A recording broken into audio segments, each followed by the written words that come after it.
G'day guys, welcome back to the Devon Too Good Investing channel. Today in this video we're going to be going over Dropbox's Q4 2022 earnings, and we're going to be talking about how they performed over the course of 2022 as well as what we can expect moving out into 2023. And then at the end of the video I'll give you a quick valuation update. Not much has changed there, to be honest. The thesis still holds strong in my opinion. But anyway, what we've got in front of us is the earnings call transcript. So pretty much everything we need to know about how the business is performing is within this transcript. I did have a look at the earnings release and the earnings presentation.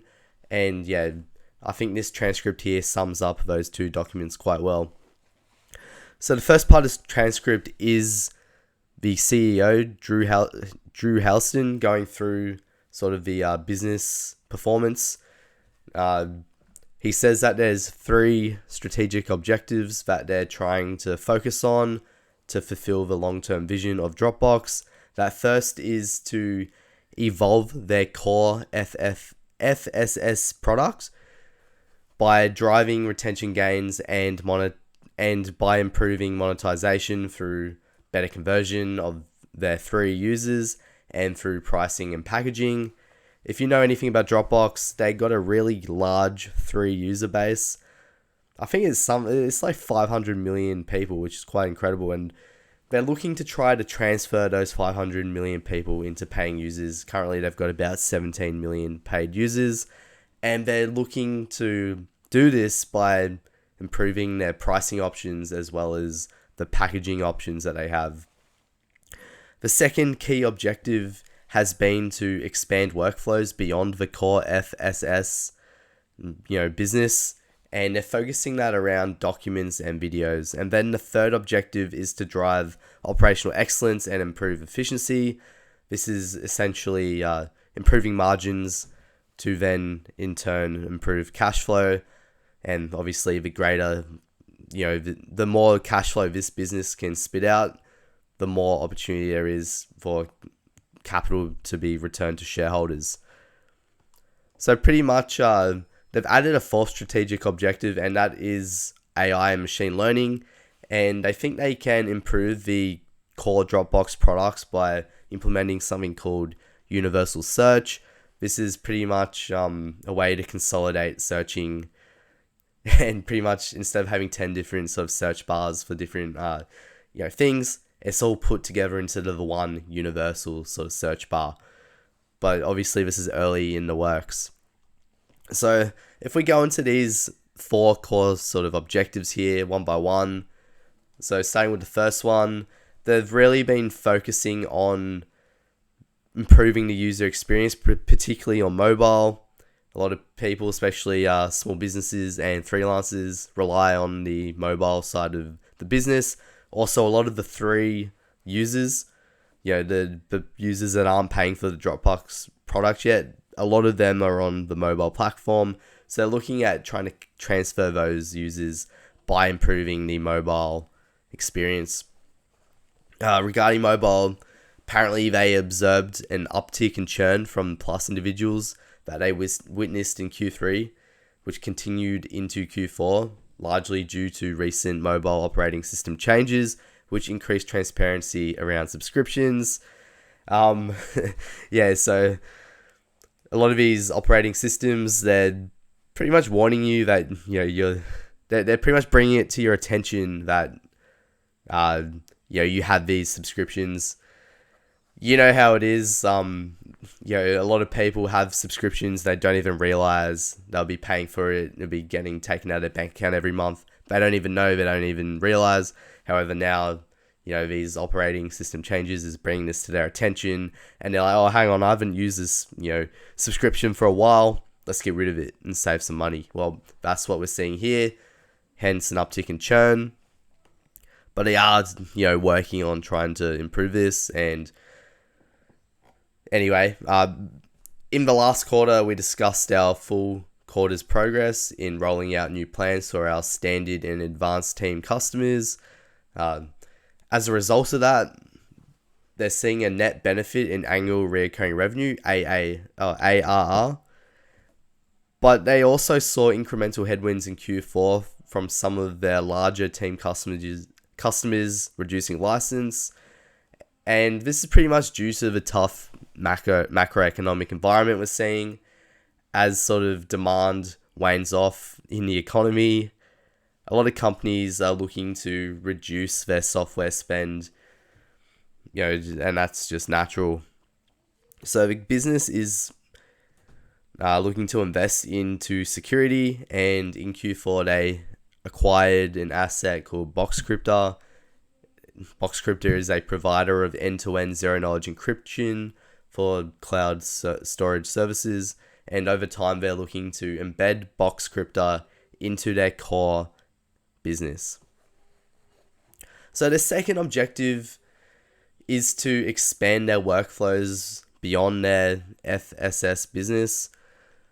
And the two main sort of pieces of the puzzle here are DocSend and Sign, Dropbox Sign, and the company is reporting growth pretty much moderating in these respective markets, and particularly Dropbox Sign has also seen challenges amidst an overall slowdown in the e-signature market.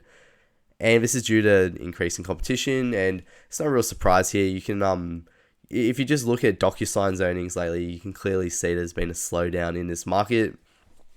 I think a lot of the run-up here and a lot of the growth came through what we saw in COVID, when there was a lot of working from home and e-signing of documents.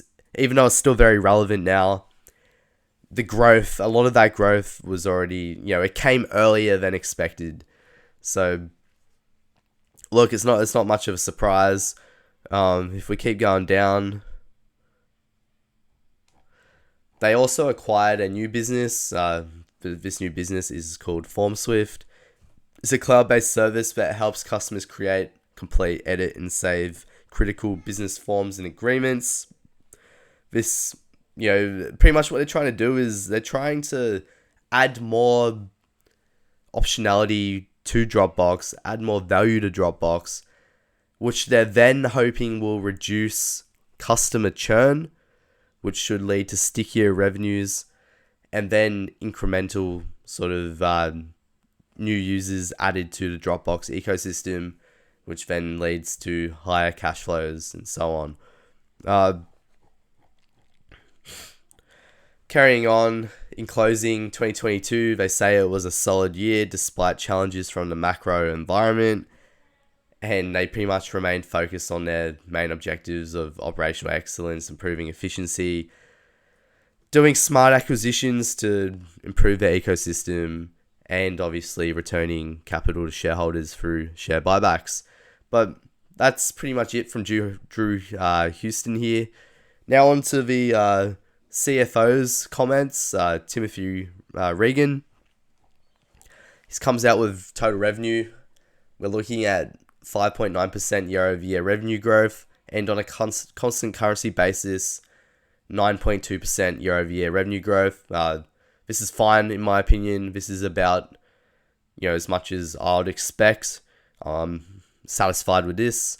And then their total annual recurring revenue, ARR, for the quarter grew 11.2% year over year. On a constant currency basis, we're looking at a growth of 11.8% year over year. We do need to keep in mind that 50 million of this ARR was driven by inorganic growth via the acquisition of FormSwift.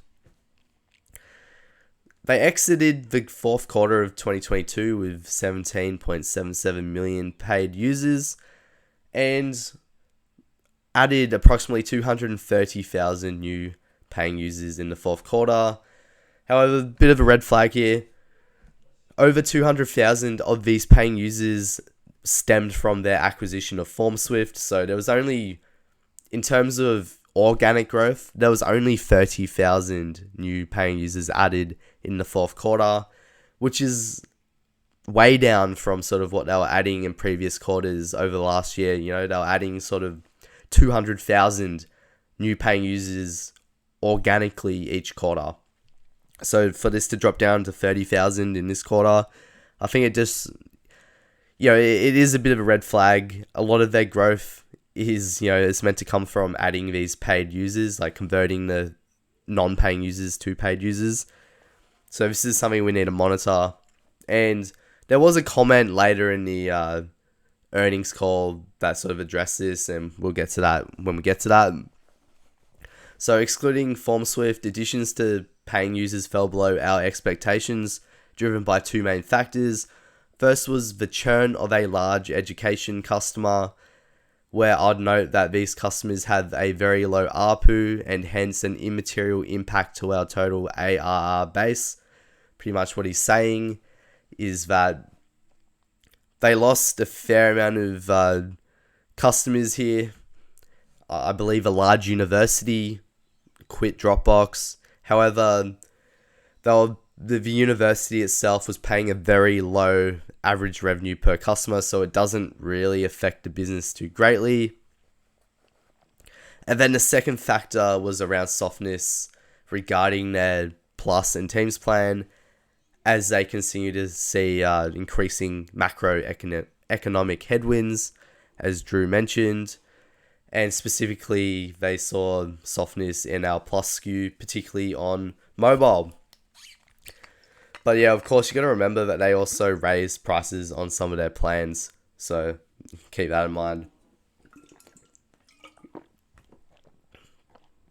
Average revenue per paying user for Q4 was $134.53, up slightly compared to Q3. And, this didn't really change much year over year either. And this is mainly due to the continued mix shift towards Family Plan. Family Plan has a lower ARPU profile because it comprises of 6 seats. Makes sense to me. This was bad news. They revised their subleasing assumptions, resulting in an additional write-down of their facilities and other assets, and this is going to cost them, this is what they're estimating, $162 million extra, which brings the cumulative impairment charge for their San Francisco real estate to $604 million, which of course is going to reduce their expected cash flow benefit over the next few years. This, of course, is a non-cash expense. Onto the P&L for the fourth quarter. Gross margin was 82%. Pretty much the company came out with 2024 targets, and their gross margin has already hit their 2024 target. This is good to see. The improvement in gross margin was primarily driven by ongoing efficiencies in their data center infrastructure. In terms of the balance sheet, they've got $1.3 billion in cash and short-term investments. Cash from operations was $195 million in the fourth quarter. And we're going to take note here that cash from operations, free cash flow was affected by a $33 million expense of key employee retention, hold back to escrow as a result of their acquisitions they made in the fourth quarter. This resulted in quarterly free cash flow of $182 million compared to $161 million in the fourth quarter of 2021. Moving to the full year 2022 results, revenue came in at a growth rate of 7.7% year over year, and on a constant currency basis, 9.4%. Happy with that, can't be mad. Gross margin was 82%. Happy with that, can't be mad. Operating margin was 31%. Happy with that, cannot be mad. Free cash flow for the year was $764 million, or a free cash flow margin of 33%. It came in below guidance. However, they did make the acquisitions of FormSwift and BoxCrypta, which hopefully should increase or supplement some growth to the revenue moving forward. I'm fine with this. Happy, no issues there.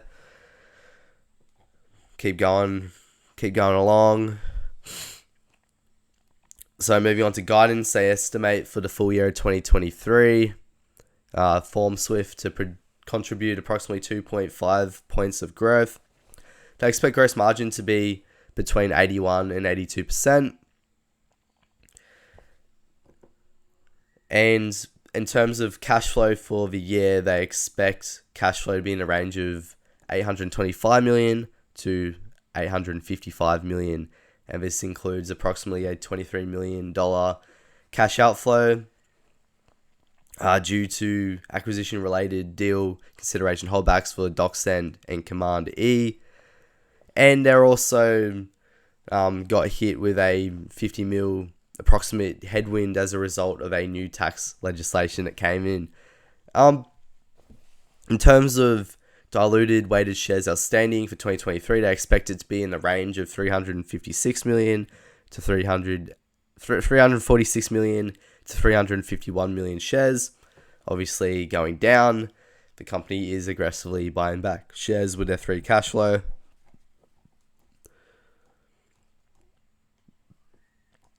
So pretty much the company is reaffirming their guidance, or their long-term 2024 guidance of achieving $1 billion in free cash flow by 2024.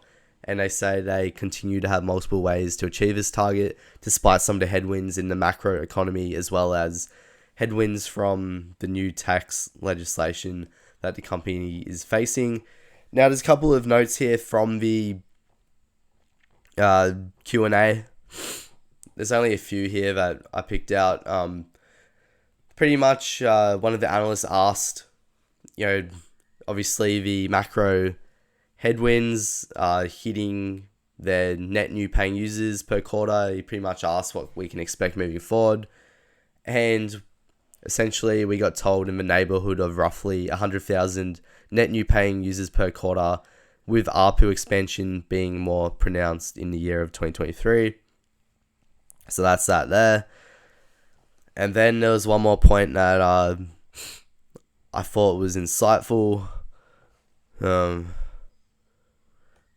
just get to it. Alright, so an analyst asked a question about, what ways, or what were their multiple ways of achieving the $1 billion free cash flow target by the end of 2024.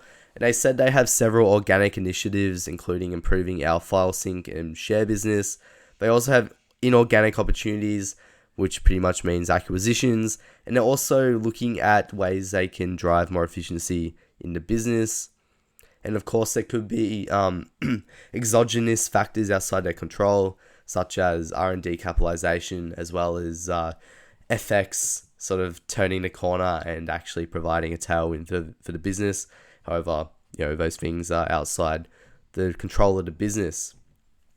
So guys, that pretty much wraps up the earnings here. Now, before I end this video, I think it would be worthwhile to just have a look at a quick valuation. This is a very, very simple valuation.